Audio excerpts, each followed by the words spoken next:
அஸ்ஸலாமு அலைக்கும் வரஹ்மத்துல்லாஹ். கண்ணியத்துக்குரிய நல்லோர்களே, நம்முடைய ஒவ்வொரு அமல்களின் அல்லாஹ் விரும்பி அதை ஏற்றுக்கொண்டு அதை கேட்ப நன்மை அல்லாஹ் சுப்ஹானஹு வ தஆலா தருகின்றான். அல்லாஹ்விடம் பாவ மன்னிப்பு கேட்டால் அல்லாஹ் சுப்ஹானஹு வ தஆலா பாவ மன்னிப்பு தருகின்றான். அல்லாஹ்விடம் பாதுகாப்பு கேட்டால் பாதுகாப்பு தருகின்றான். நல்ல செயலுக்காக எண்ணற்ற நன்மைகளை தருகின்றான். அல்லாஹ்வுக்காக 4 வார்த்தைகளை மிகவும் பிடிக்கும். அல்லாஹ்வுக்கு 4 வார்த்தைகள் மிகவும் பிடிக்கும் என்று நபிகள் நாயகம் ஸல்லல்லாஹு அலைஹி வஸல்லம் கூறியிருக்கின்றார்கள். அது என்ன என்பதை தான் இப்போது பார்க்க இருக்கின்றோம். முஸ்லிம் என்கின்ற நபிமொழி தொகுப்பில் 4330 ஹதீஸாக இடம்பெறுகின்றது.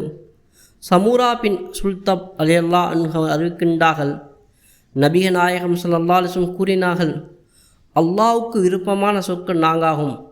ஒன்று சுபஹான் அல்லாஹ், அல்லாஹ் தூயவன் என்றும், அல்ஹம்துலில்லாஹ், எல்லா புகழும் அல்லாஹ்வுக்கு என்றும் சொல்வதும், மூன்றாவது லா இலாஹ இல்லல்லாஹ், அல்லாஹ்வை தவிர வேறு இறைவன் இல்லை என்று சொல்வதும், 4வது அல்லாஹு அக்பர், அல்லாஹ் மிக பெரியவன் என்றும் சொல்வதும்.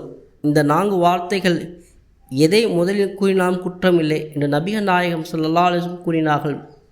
இதேபோல இஸ்லாமிய பதிவுகளை தினமும் அறிந்து கொள்ள நம் சேனலை சப்ஸ்கிரைப் செய்து கொள்ளுங்கள். இந்த வீடியோ பயனுள்ளதாக இருந்தால் லைக் செய்யுங்கள். இதை மற்றவருக்கு ஷேர் செய்யுங்கள்.